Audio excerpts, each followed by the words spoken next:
بسم اللہ الرحمن الرحیم۔ غزوہ بنو نذیر۔ غزوہ بنو نذیر 5 ہجری میں پیش آیا۔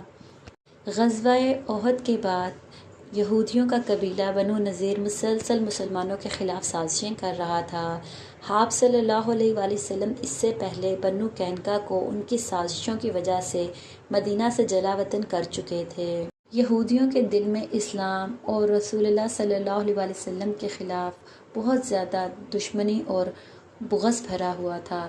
حضور پاک صلی اللہ علیہ وآلہ وسلم حضرت ابوبکر، حضرت علی اور حضرت عمر کے ساتھ کام کے سلسلے میں بنو نذیر کے یہودیوں کے پاس تشریف لے گئے تو انہوں نے بظاہر بڑی خوش اخلاقی اور احترام کے ساتھ ان سب حضرات کو دیوار کے ساتھ بٹھا دیا اور آپس میں مشورہ کیا کہ اوپر دیوار سے ایک شخص وزنی پتھر ان اصحاب پر گرا دے گا جس سے یہ سب لوگ دب کے مر جائیں گے۔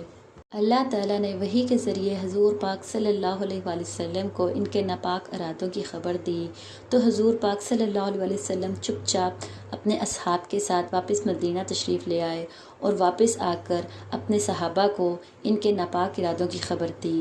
آپ صلی اللہ علیہ وآلہ وسلم نے صحابہ کرام سے مشورہ کر کے محمد ابن مسلمہ کو یہود کے پاس بھیجا اور کہا کہ تم لوگ نہ صرف میثاق مدینہ کی خلاف ورزی کر چکے ہو بلکہ رسول اللہ صلی اللہ علیہ وآلہ وسلم کو قتل کرنے کی سازش بھی کر چکے ہو، اسی لیے 10 دن کے اندر اندر مدینہ خالی کر کے چلے جاؤ، نہیں تو قتل کر دیے جاؤ گے۔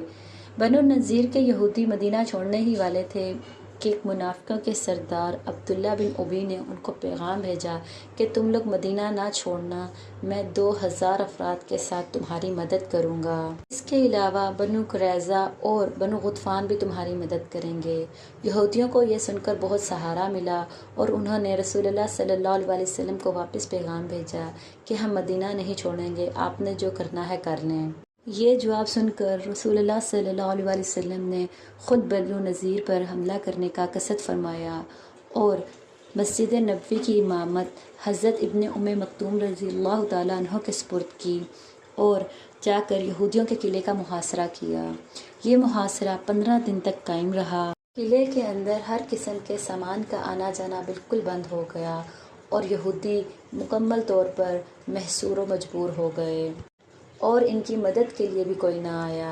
رسول اللہ صلی اللہ علیہ وآلہ وسلم نے محاصرے کے لیے قلعے کے ارد گرد کھجور کے کچھ درخت کٹوا دیے۔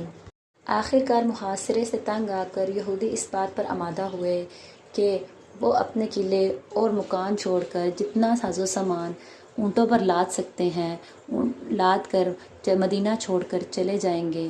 رسول اللہ صلی اللہ علیہ وآلہ وسلم نے انہیں اس کی اجازت دے دی۔ چنانچہ بنو نذیر کے تمام یہودی 600 اونٹوں پر اپنا ساز و سامان لاد کر ایک جلوس کی شکل میں مدینہ چھوڑ کر نکل گئے اور کچھ خیبر اور شام میں جا بسے۔